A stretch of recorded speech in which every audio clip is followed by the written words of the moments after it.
I'll read it to you and you see why I was so excited. I got a hold of it. I was so excited. Look at it. Verse 8.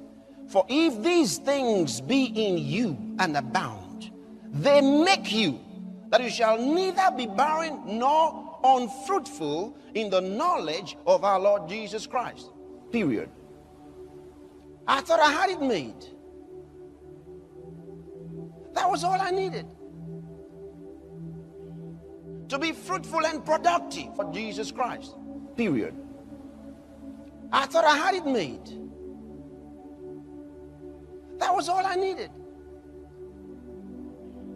To be fruitful and productive. He said, if these things be in you in increasing measure, they make you. You wouldn't need to pray about it and ask God to do it. You don't have to struggle to make it happen. He says, these things, if these things are in you in increasing measure, they have the ability, the power, the potentiality to make you. Oh boy. Look at it. Look at it. It says, for if these things be in you and abound, they make you that you shall neither be barren nor unfruitful. And the epignosis becomes productive. We have results in our knowledge of Christ. There are a lot of people who don't have results in their knowledge of Christ. They say they've come to know Jesus and yet they're unproductive. I get involved in anything, whatever it is, it'll grow. I tell people everything about me grows by leaps and bounds. They have to grow. He says, they make you that it shall neither be barren nor unfruitful in your knowledge of the Lord Jesus Christ. These things make you. They make you fruitful and productive. Everything you do turns into success. You always have results. I'm not just talking about results, good results. The Bible calls it good success. Good success. The Bible calls it good success. Good success. So what are these things? Okay, you ready for them? Okay, so we go all the way to verse 3 of the same book, the same chapter. According as his divine power hath, I want you to notice the past tense of God's word. According as his divine power hath given unto us all things that pertain unto life and godliness. Hath given unto us. He's not about to do it. He's already done it. All right? Hath given unto us all things that pertain unto life and godliness through the knowledge of him. Have you listened to the message on 3 kinds of knowledge? You need that. Listen to it again and again and again. Very important message. Through the knowledge of him that hath called us to glory. Imagine that. He's called us to glory and virtue. Virtue here is excellence. Excellence. He's called us to glory and virtue. Now. Not when we get to heaven, now. Whereby, verse 4, whereby are given unto us exceeding great and precious promises, that by these ye might be partakers of the divine nature, having escaped the corruption that is in the world through lust. And beside this, giving all diligence, add to your faith virtue. Giving all diligence, add to your faith. He says, add to your faith. Don't pray about it. Add it to it. Where are you going to get it from if you don't have it already? Have it. What he's saying is, hey, put it to work now. You know, like people are praying, oh God, make me patient. He'll never make you patient. Why? Because the Bible tells us the fruit of the Spirit is love, joy. He's already added patience into your life. The fruit of the Spirit is patience. It's there in you. What you do it I said, we do the word. You're trying to obey God to be patient. That's not going to work. That's the reason you're praying to him now, because, okay, you're trying to blame him for it. Oh God, you want us to be patient? Please make me patient. So that if you don't get patient, you say he didn't answer that prayer. He told us that we were born with a spirit that has patience in it. So what you do? Put it to work. Do it. It's in your spirit. Work. Do it. It's in your spirit. Talked about love yesterday. You know, some people say, oh God, I really understand you want us to walk in love. Please help me. I find it difficult to love this fellow. Please help me love him. No, he's not going to help you love him. You have it in you. Do it. It's not hard. Don't make your life difficult. It's something I've come to say. I've pastored for many years. I've come to find out there are lots of people who make their own life difficult. They make their life difficult. You know, you may be sharing with someone about something that's got to do about this problem and says, you don't understand. You don't understand. So what do you want? But there are a lot of people in the world, they're not out looking for, they don't want a solution. They want to take that and take the other one. They're ready because they want to live and not die. But you come to the man of God who says, all right, now here's what you don't understand. So what do you want? For example, somebody says, we've been trying, we've done everything we know, we've tried to grow, we've tried to do this, we've tried to do that, we've tried to reach our community, we've held all this kind of programs, we've done this, done that, done that. Then I say, all right, hold on a little.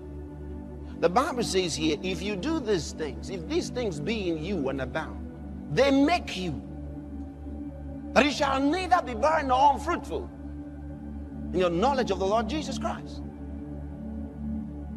So why don't you do this? You don't understand. You are the one that doesn't understand. See? You've got to make up your mind what you do and you'll be successful. He says, I am wisdom. I have riches and righteousness. I am wisdom. Don't you understand? When wisdom tells you what to do.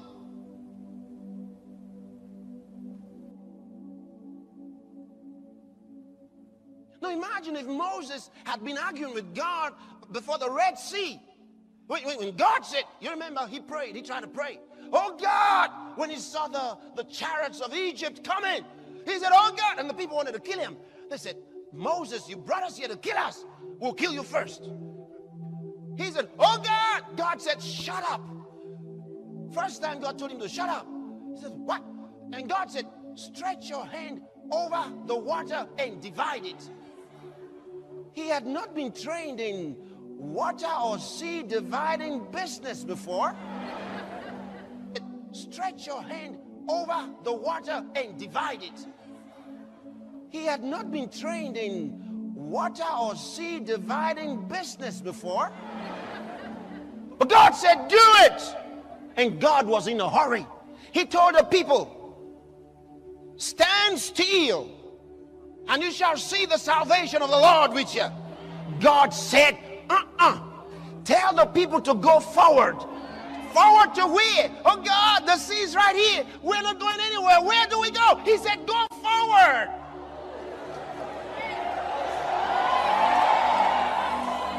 Where? To the sea, yes. Then he said, now stretch your hand over the water and divide it. Oh my goodness. My goodness. You know, through the Spirit in the Word of God, I've stood with Moses on that very spot so many times and watched that. Thou art. How great thou art. He had never heard of it. He had never seen it before.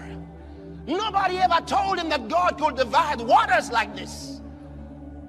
You know, we tell people what he does for one, he'll do for another under the same circumstances. But I tell people, even if he has never done it for somebody else, He can do it for you. If you require it, he'll do it for you. Hallelujah. And that was it. Oh, praise God. What a moment that was in history. What a moment. I imagine all those who were so angry with Moses shaking their heads. My goodness. But you know them skeptics, when he said, let's now go, they must have been wondering, if we enter and this water comes down. When he said, let's now go, they must have been wondering, if we enter and this water comes down. But they went through on dry ground. But that was not all. You read your Bible. Oh, the audacity of faith. My. Think about Elijah. He heard about Moses and what Moses did to the Red Sea. He heard about Joshua. When Joshua got to the Jordan and he got the priest, he said, hey, come over here. You step into the water. And when the priest stepped into the water, this was another phase. The waters of Jordan split wide open and they went through. Now Elijah came, didn't even pray. Didn't pray. He didn't need to pull the children of Israel out of Egypt. No, he was alone. And he just had one guy. And he got to the Jordan, took his mantle. My.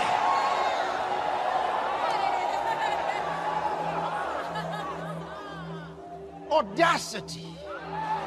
How bold could you be? He struck the Jordan. And the Jordan was afraid of him.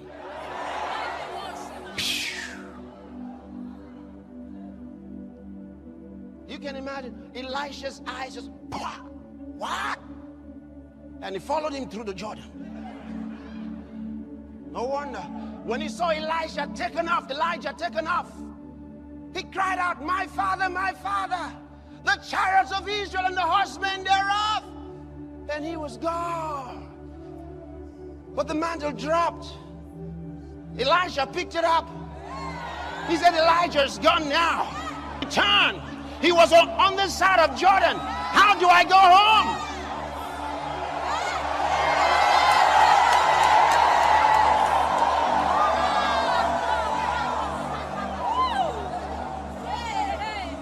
He took that mantle. He said, where is the Lord God of Elijah?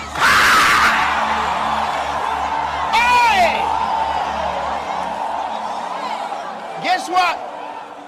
The same thing happened. He's faithful to every generation. The same thing happened.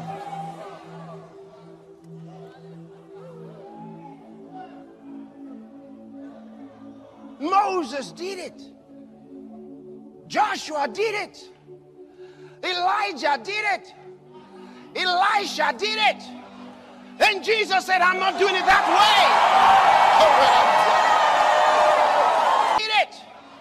And Jesus said, I'm not doing it that way.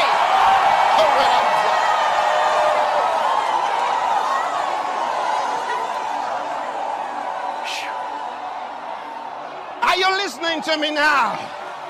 Tell somebody there's a new order. One more time, there's a new order.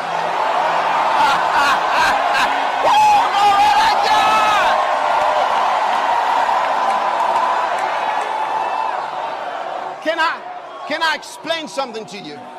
All right, let me talk to you for a moment.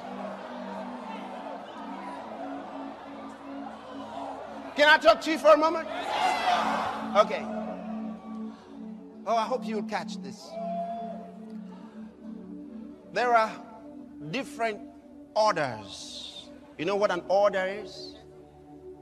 The different orders in the church, children.